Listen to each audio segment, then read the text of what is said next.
these issues in our life, they don't just show up at our door. They camp out on our doorstep for years without us seeing it.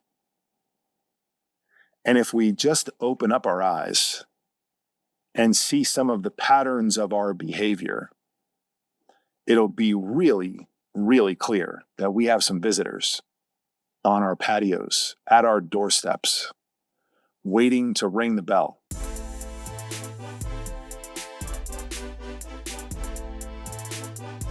My name is Brian Panuzzo. I am a former bond trader turned executive health and performance coach. I know exactly why your health keeps losing to your calendar.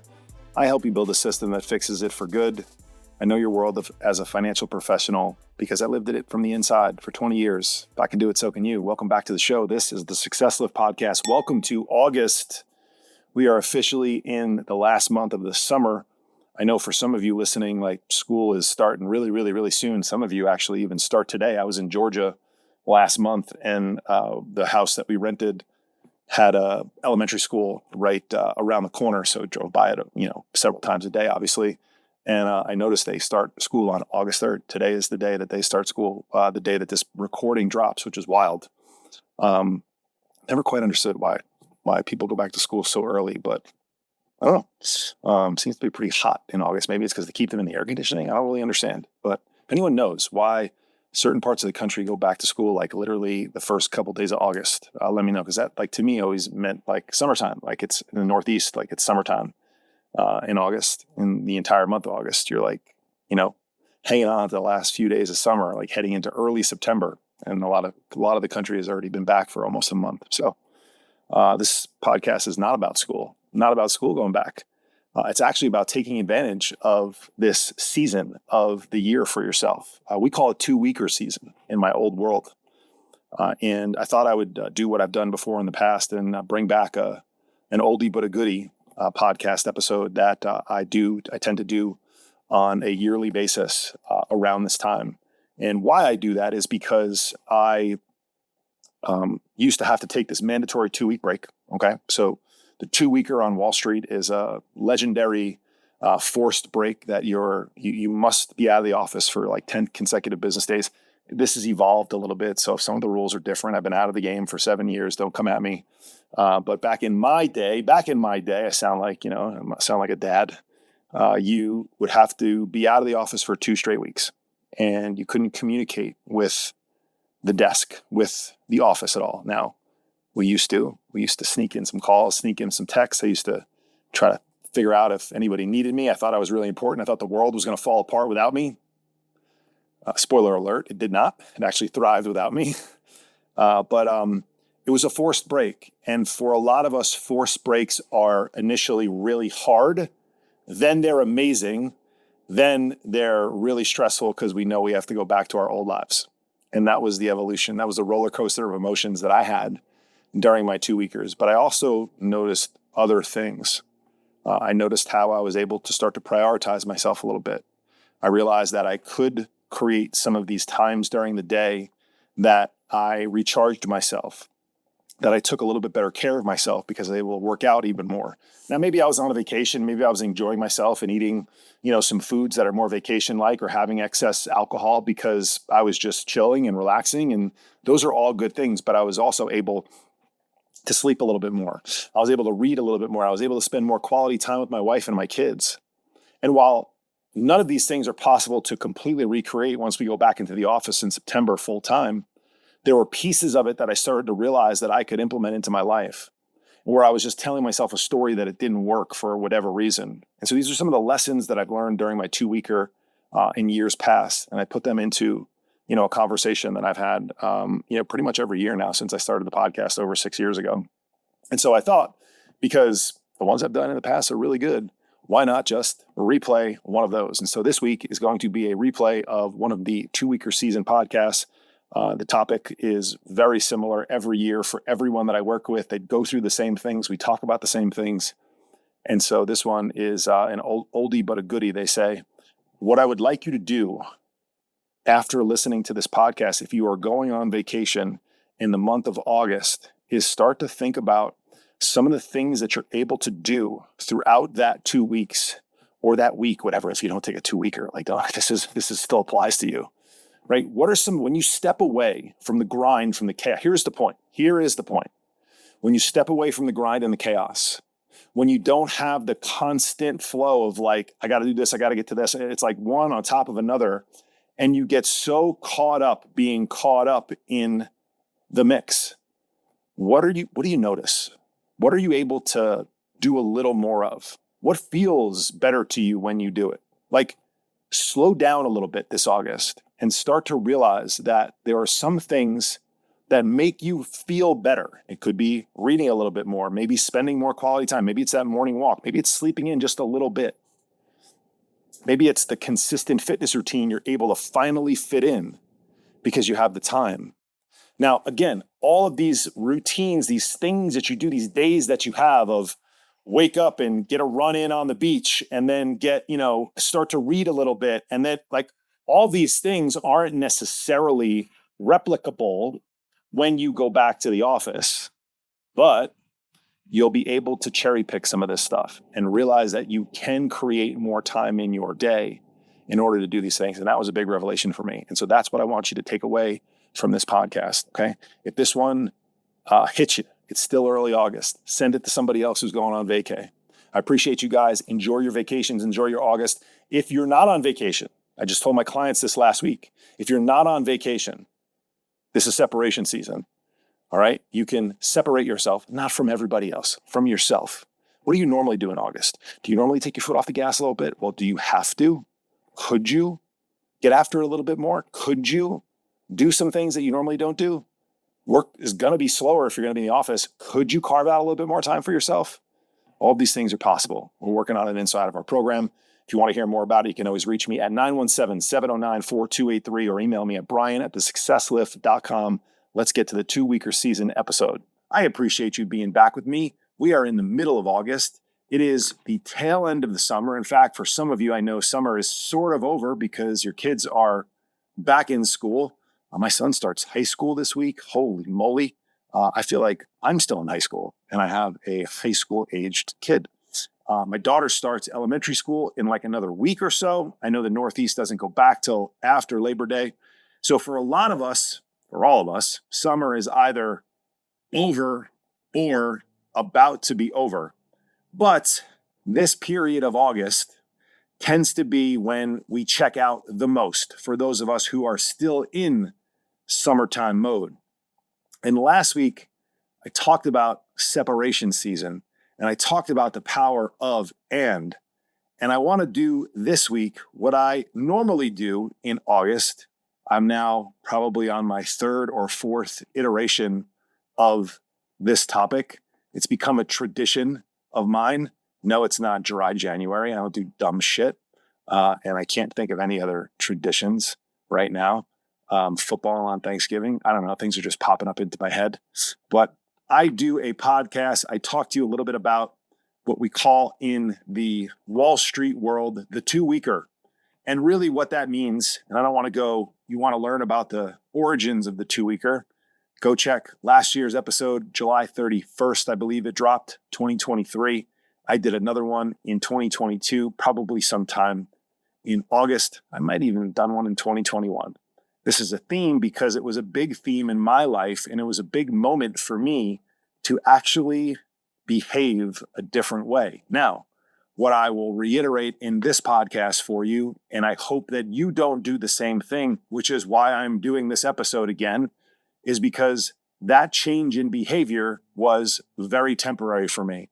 And so I like to talk through my mentality and my mindset and my intention for you back in the day, 10 plus years ago, let you know what I learned and what I think you can apply to your life today. Maybe you're on vacation right now. Maybe your vacation is scheduled for another week or so from now, and you're wrapping it around Labor Day. Some people might just be getting off of their 2-weeker. Maybe your long summer vacation was in July. It doesn't matter. It doesn't matter. Get this information, take it in, think about how you can apply it to your life. And then the critical component, start to do things differently. Because if you don't do anything different, nothing changes. Nothing changes if nothing changes in your life. And that includes the aspects of your vacation and some of the things that you might do that you enjoy that you can then take into your everyday life moving forward. All right. So last week's episode, we talked about this being a month where most people just mail it in. They've already gotten what they've gotten for the summer.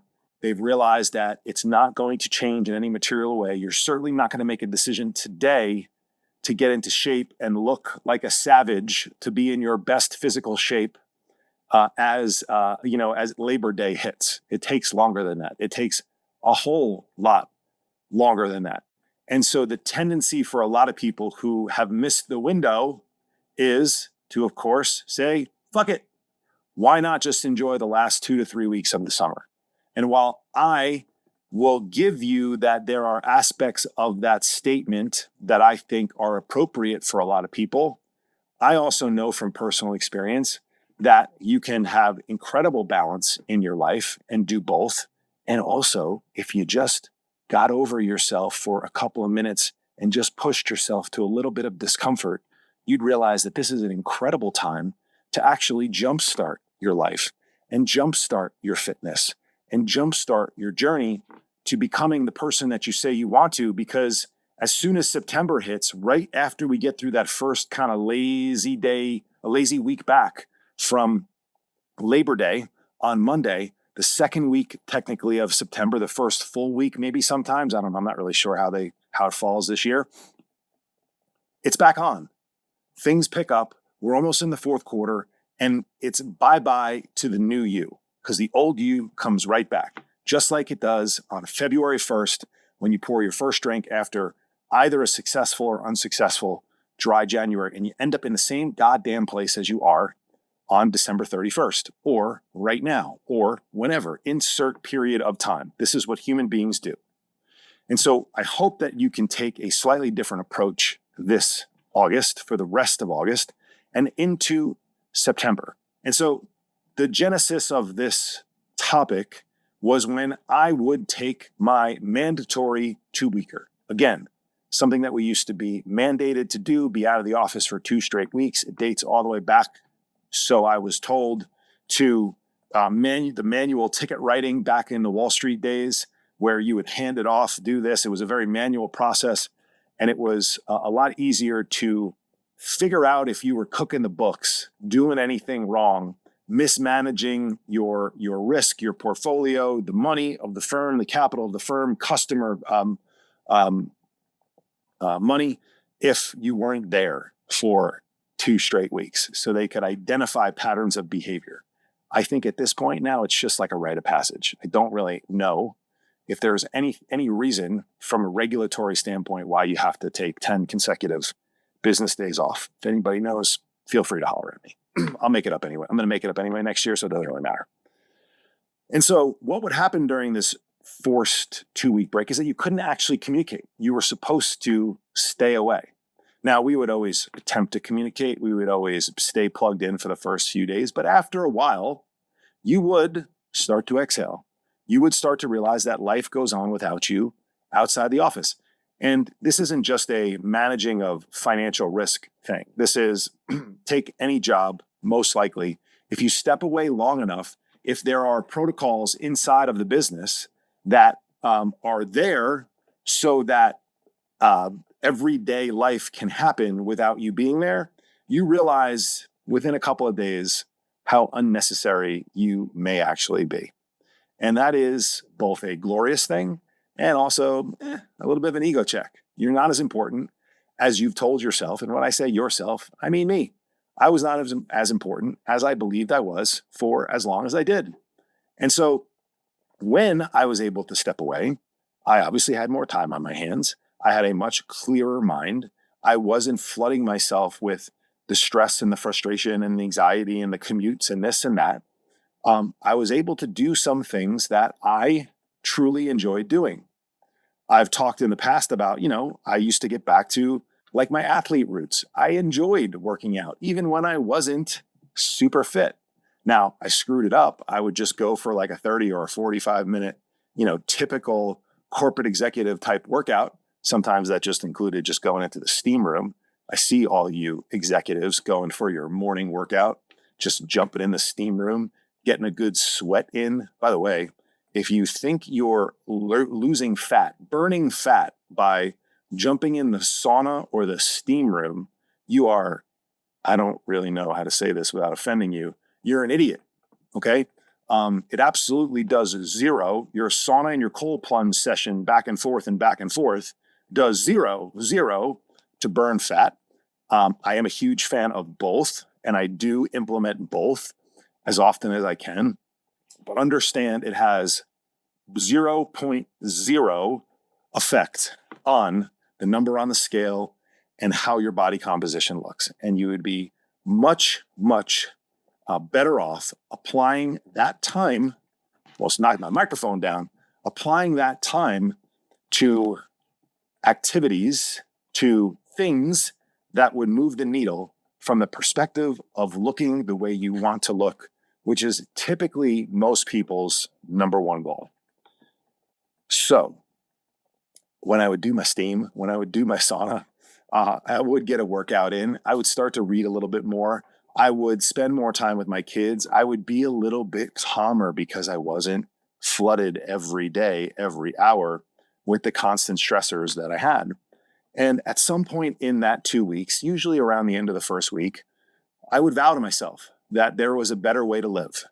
And I would say to myself that I was going to do things differently. And I would implement some of these things in my life that I told myself I could only do when I had more time. Remember what I said probably last week and definitely the week before and probably many other weeks is all of our problems chunk up to a few major ones in the busy corporate executive, busy professional's life. And one of them is this bullshit belief that you think there's not enough time to do the things that you really want to do.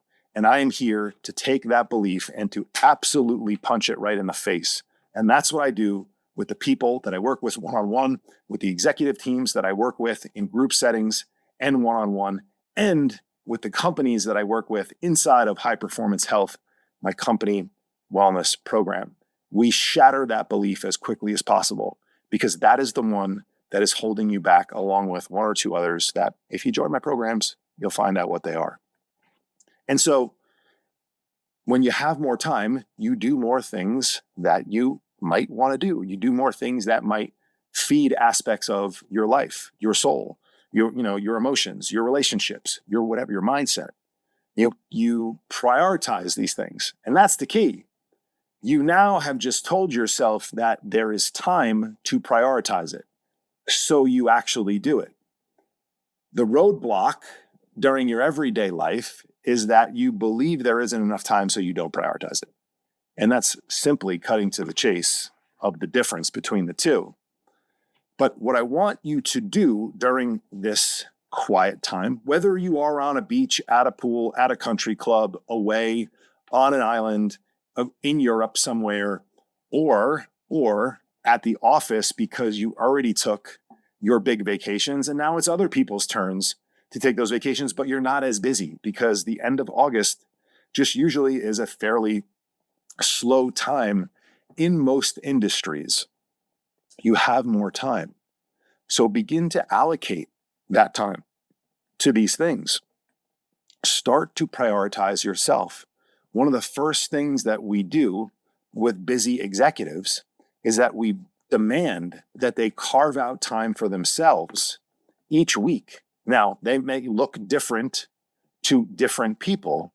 So I might carve out 15 minutes a day for myself if my schedule is absolutely wall-to-wall packed and I don't think I can have any time to myself. So we start with 15 minutes. Or maybe we allocate 30 minutes to ourselves 3 days a week and 15 minutes on the other 4, or it's 45 3 days, or 60 2 days a week, or whatever the ratio is. The important part is we actually take the time to think about it and we schedule it proactively. And then we must stick to it. If you don't stick to it, you're a damn liar. And if you'll lie to yourself about that, you'll lie to yourself about what you put in your mouth. You'll lie to yourself about how many times you drink. You'll lie to yourself about when you're going to come home after a client dinner. You'll lie to yourself about when you're going to be home after golf on the weekends. You'll lie to yourself about making it to your kids' thing that you told your wife that you might get to. You probably should be able to, but work just happens to run over, and you fucking lie again. And then 2 years from now, your marriage is like, I don't know what just happened. And I say that quite passionately and a little bit emotionally, because that is what happened to me. These issues in our life, they don't just show up at our door. They camp out on our doorstep for years without us seeing it.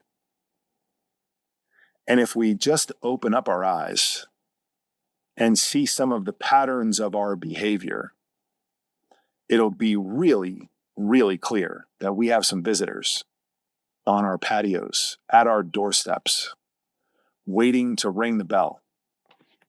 And when that bell rings, it should be no surprise, but I was shocked. And you maybe too. You will be too, if it hasn't happened yet. Many men that I talk to are shocked that their wives have asked them for a divorce. I was shocked that my wife told me she wasn't happy with our relationship. What do you mean? What are you talking about? I provide all this stuff. She's like, yeah, cool story. That's not what I care about.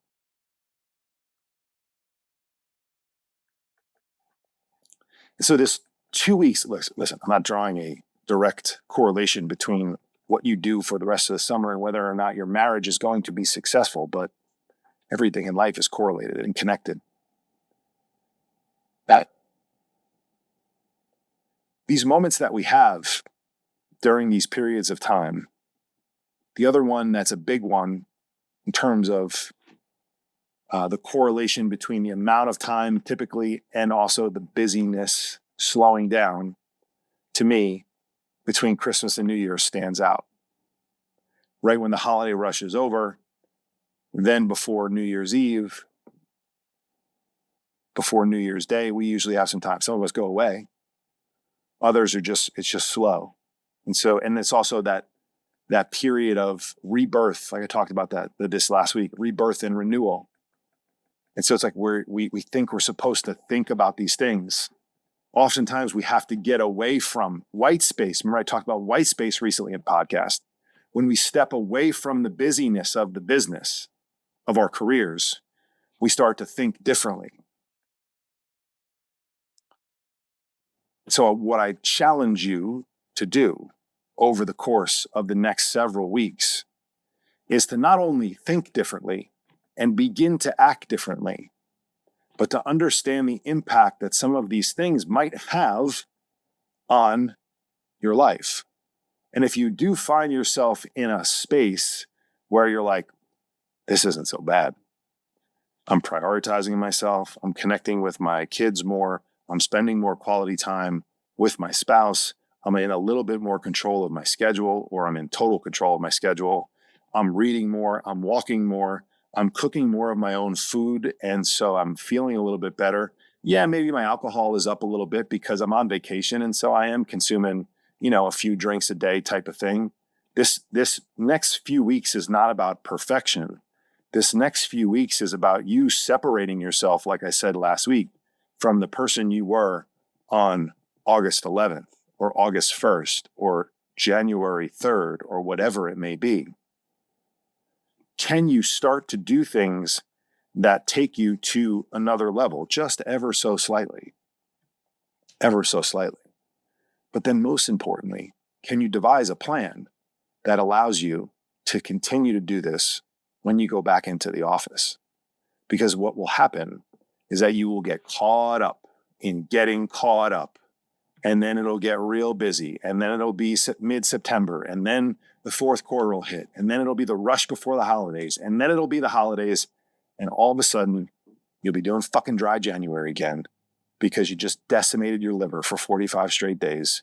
You put on 10 pounds, you feel like shit, and your life is in the exact same place as it was on December 30th or 31st or whatever in 2024 or 2023 as it is in 2024.